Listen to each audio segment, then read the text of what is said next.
The message landed at 6:14 a.m., screen light blue against the dark. You're not family anymore. By sundown, my phone would show 47 missed calls, a count that pulsed like a heartbeat.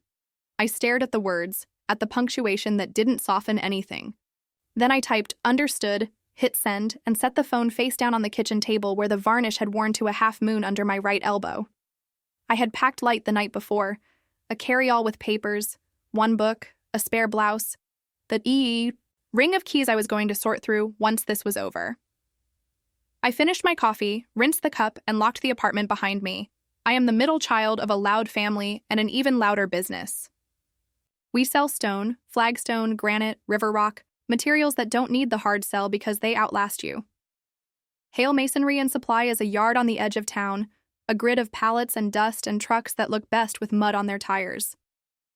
My father, Samuel, built it the way he built everything, by staying, by carrying more than his share, by refusing to flinch. My mother, Ellen, counted the cash and made decisions that weren't always called decisions. Who got a paying job, whose sweat was supposed to be free. My older brother, Liam, was a foreman from 16 on. I came back after college, after other cities, after a year at a small firm where the lighting was beautiful and nobody swore. I came back because I could see that the yard needed a different kind of muscle, the kind that lived in spreadsheets and schedules and permits. When you're a daughter in a family business, your competence can be mistaken for a favor. I learned the DOT portal, the fuel tax exemptions, the safety training modules. I negotiated the winter salt contracts when the roads ate themselves and the county realized it was too late to pretend it hadn't snowed. We were a 2-branch operation by then, and the growth brought credit we didn't used to need. We signed the line together at First Harbor Bank, a $2.4 million revolving facility tied to receivables and equipment. My signature mattered because the bank manager decided my debt-to-income ratio made the covenant sing. I didn't flinch. I believed we were one body and that the arm should trust the hand. Family means don't keep score, my mother liked to say, and I tried to believe that too. I tried to lose track of the unpaid Saturdays and the form letters I fixed at midnight, the hours I sat on hold with a vendor who swore the invoice had shipped when it hadn't. And then, like winter weather, in April, the language shifted without warning. The message wasn't the first sign. 3 weeks earlier, I tried to log into the vendor portal to greenlight a shipment of limestone. My password failed, then failed again. I requested a reset and never got the email. I walked to the office I had shared with Liam and found a box on my chair, 2 photos, a broken mug, my name tag from a trade show. No one would look at me fully. We're consolidating, Liam said, eyes on a screen that had a map of the yard I'd designed. Consolidating meant my continued presence was a line item we could cut. I saw it everywhere after that. The accountant, not ours but the new one Liam had brought in, changed the names on our QuickBooks rolls. For clarity, he said in an email that put me in BCC but slipped. The county permit I usually renewed had been handled, which meant a one-liner arrived late with a fee I had never seen before, and invoices began to appear that smelled wrong. I am not a detective. I am a woman who knows how to compare numbers without lying to herself. That was enough. The first receipt was from Red Roan Ventures, LLC, a consulting retainer for $18,130 a month. Consulting for what? I asked. Community engagement, Liam said, tilting his head as if I were dense. The second was $9,200 to an entity called Lakefront Advisory for Community Relations. That could have meant anything. It meant nothing in our world except money siphoned through an easy channel. The third was a $6,600 charge labeled Maintenance Truck Number 12. Truck Number 12 had been sold 6 months ago, its keys turned in, its title signed over to an auction house where I'd made the man triple-check our address. I printed the 3 and slipped them into a folder with our operating agreement and the loan documents where our signatures sat side by side like a promise and a trap. Don't go to war, I told myself. Go to work. I didn't stand in the middle of the yard and demand answers. I went to see someone who had nothing to gain from me except my gratitude. Her name was Grace Patel, and she is the sort of attorney who doesn't waste a word. We had met at a chamber breakfast where I had spilled coffee on her napkin and apologized to it. I found her card pinned to my corkboard with a red thumbtack and asked if she could spare an hour. She kept the clock visible, and I respected that. I told Grace the facts: the change in access, the invoices, the line at First Harbor Bank with my name on it, my sense that I had been cut out of a management role without any real notice except the smell of it. I told her that I wasn't asking how to fight a war. I was asking how to move one thing without starting a landslide I couldn't live inside. She listened, eyebrows slightly lifted, the way you listen to a violinist who has been asked to play in a gym. Then she said, "You don't need louder. You need leverage. Sometimes the most merciful thing is to move the brick that isn't load-bearing for you and is for them. Move the brick and let the wall fall," she said, and I wrote it down as if it were case law. We reviewed the paperwork like people read maps before dawn. The 2.4M line was a revolving facility with an annual review date, and our renewal packet had already been requested.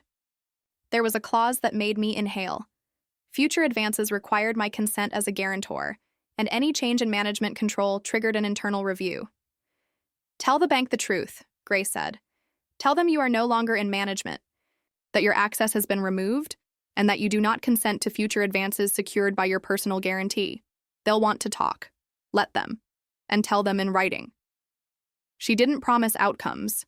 She didn't suggest revenge. She underlined a sentence in my operating agreement where member consent was required for debt changes. "Nora," she said, and I was grateful to hear my name spoken like a fact. "Move the brick you own." I had already packed my bag when the text came the next morning. "You're not family anymore."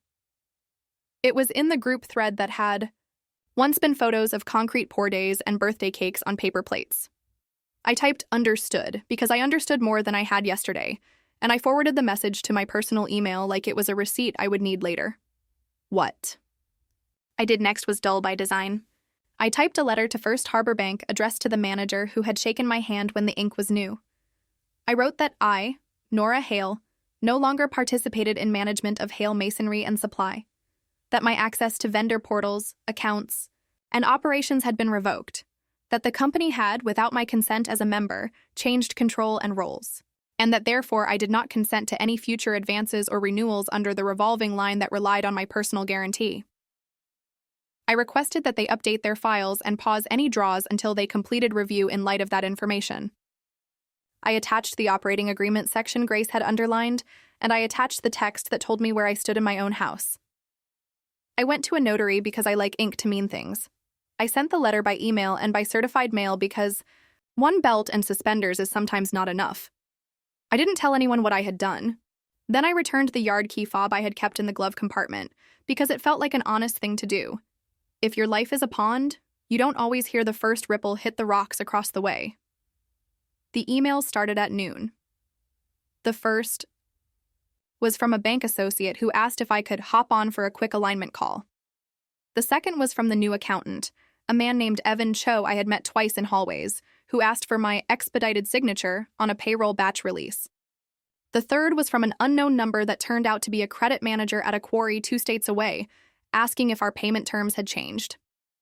By 3 o'clock, the missed call count was a number I had to look at twice, 47 by days. And one voicemail from Evan that was as close to panicked as a professional gets. "Nora, hi. The bank has placed a temporary hold on draw privileges pending updated documentation. There's payroll and a supplier QOD this week, so if you could just call me." The text messages were a carousel. "Come by and talk this out. You need to stop this stunt. Be reasonable. Are you okay? This isn't you. It was all me, only smaller on their screens than I was in my own body. Don't narrate. Document," I told myself. I took screenshots, saved voicemails, and put my phone on Do Not Disturb. At 5, Grace called to say the bank's counsel had reached out. "They're doing what banks do," she said. "Reviewing, breathe. There are moments when the power shift doesn't feel like fireworks. It feels like an exhale." I went for a walk by the river where the path is gravel and the air smells like rain even when it hasn't.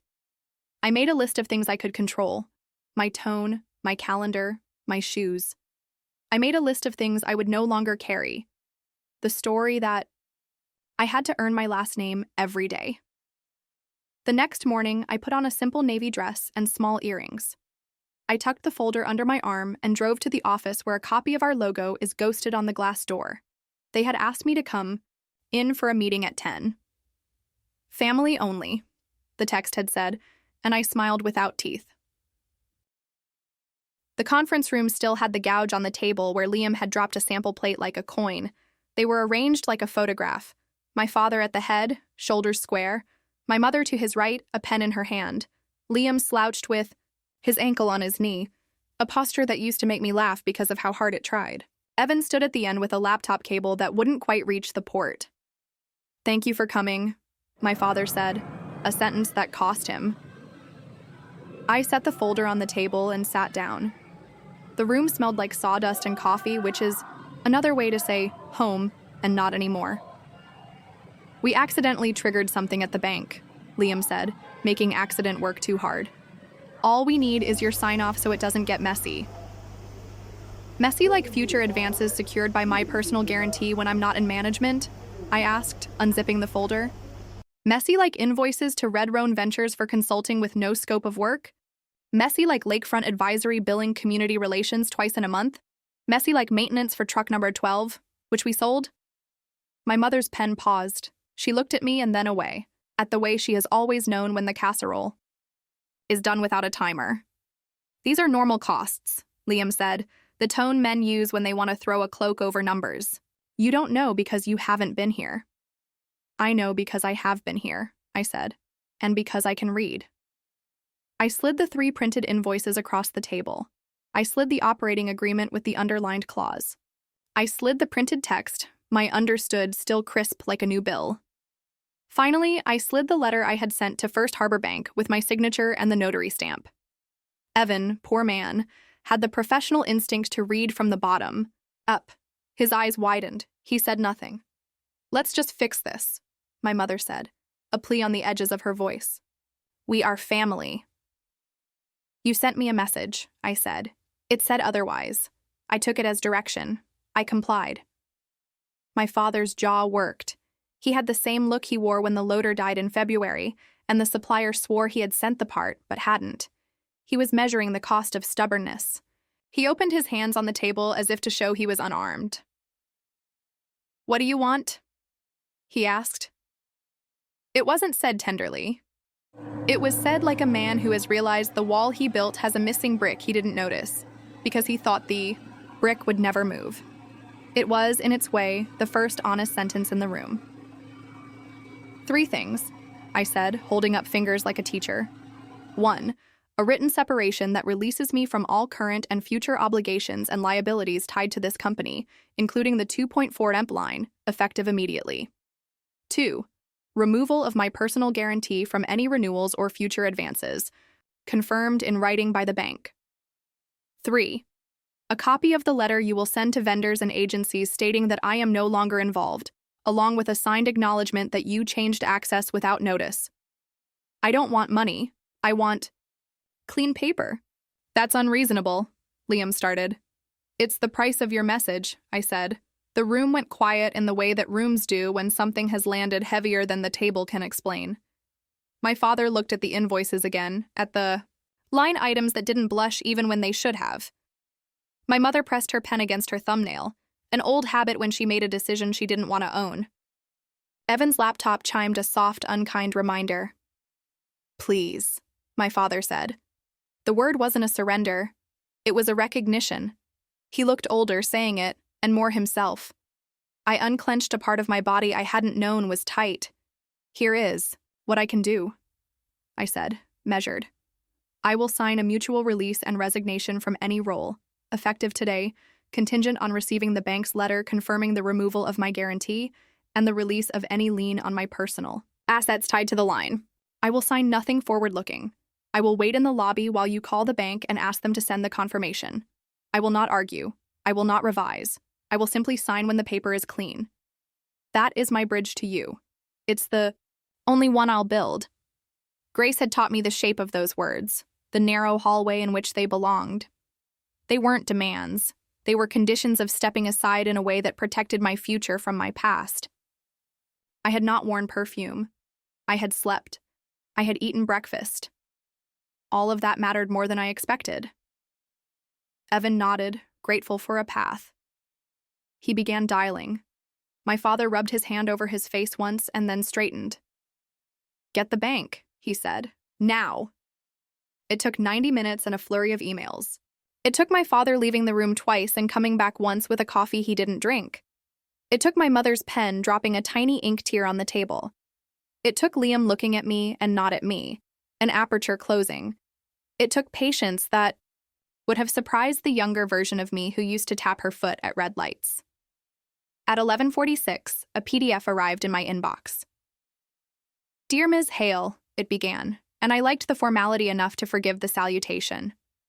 It confirmed that, effective immediately, First Harbor Bank had updated the guarantor information on the $2.4 million revolving line for Hale Masonry and Supply, that my personal guarantee would not apply to any future advances, that draw privileges would remain paused until all signatories and management control documentation were updated, and that no lien would remain on any personal asset of mine once the current advances were repaid or restructured without me. I read it twice. I forwarded it to Grace. She wrote back one word: "Proceed." I signed the mutual release. It was short, as it should be. I signed a resignation as member manager. I did not sign anything that felt like a promise I couldn't keep. They signed too. We exchanged copies. We sat for a moment in a silence that felt like the tail end of a storm. You can still hear the branches shake, but the rain has decided to leave you alone. "Thank you," my mother said, and it might have been for my precision or for my restraint or for not telling her that I had been their ledger when they needed one. "I'll return my keys," I said. "I've already," returned the fob. "You don't have to," Liam started. "I already did," I said. On my way out, Evan caught my eye the way a man does when he wants to apologize for the system he works inside. "I'm sorry," he said, so quietly I might have made it up. "I hope you get paid on time," I said, and we both smiled because it was the truest blessing in that building. Outside, the sky had that matte light I've only ever seen in late summer when the sun pretends to be shy. The yard looked the same as it always had. Stacks of stone, a forklift waiting to be told where to lift. The difference was paper and spine. I drove to the bank and had the letter stamped because I like the sound of rubber and ink committing to a thing. Then I drove home the long way, over the bridge, past the park where workday joggers pretend they aren't racing. The fallout continued in smaller waves. A cousin called to tell me I was cruel. An aunt texted a heart and nothing else.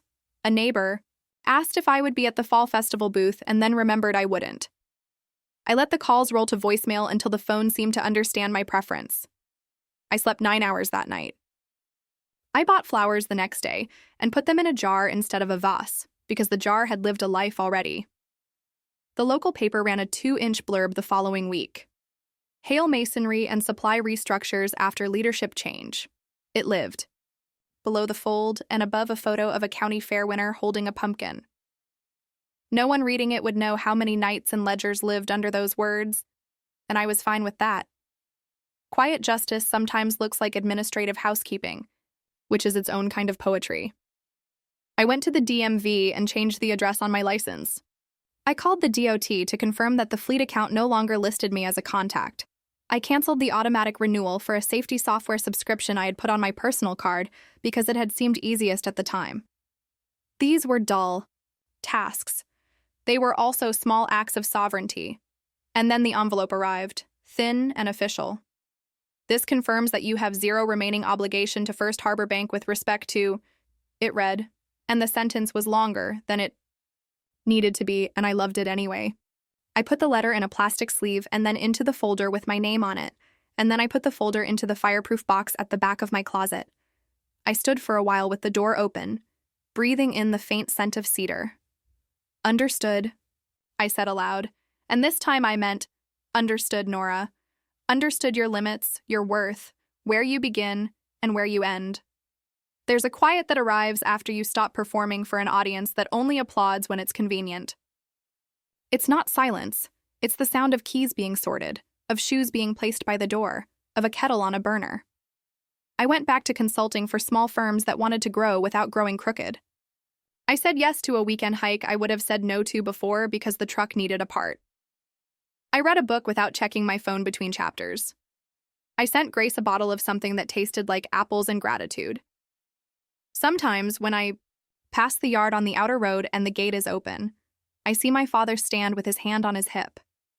He looks like a statue of himself, the version that would fit in a museum of American persistence. I do not wave. I do not honk. I keep my eyes on the road, which is both practical and philosophical. It would be a lie to say there's no grief. There is grief, but it's honest now, not the kind you swallow and tell yourself tastes like loyalty.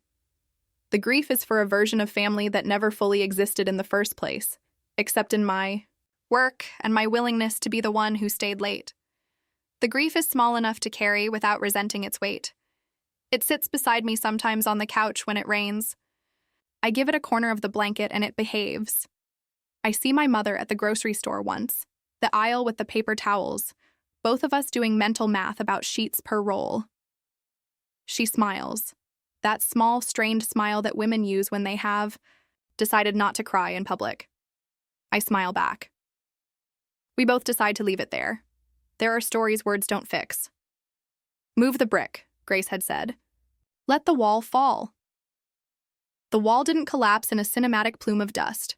It sagged where it had leaned on me, and then it learned to carry itself. I did not walk away victorious. I walked away verified.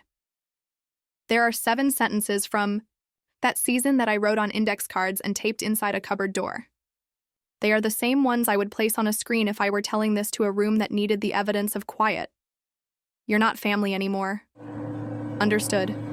Move the brick. Let the wall fall. Don't narrate. Document. I want clean paper. Please. Proceed.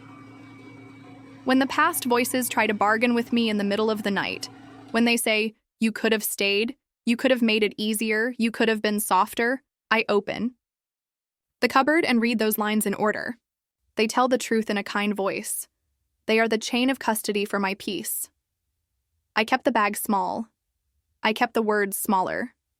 I moved one brick and watched consequences find their own feet. I did not write a manifesto. I wrote a letter, signed my name, and stepped to the side while the landscape rearranged itself without me in the picture. The picture looks better now. Not prettier, truer. The message arrived in the dark and told me what I was not. I took its shade and went into the light with it. I put it on my own shelf, labeled, dated, understood. And when the world asks me who I am, I do not recite a role that can be revoked with a text. I say my name. I say what I do. I say, clearly enough to hear it bounce back from the walls of my own home, I see me. They wrote, you're not family anymore. I wrote to the only person whose answer decides anything. I am visible to myself. Understood.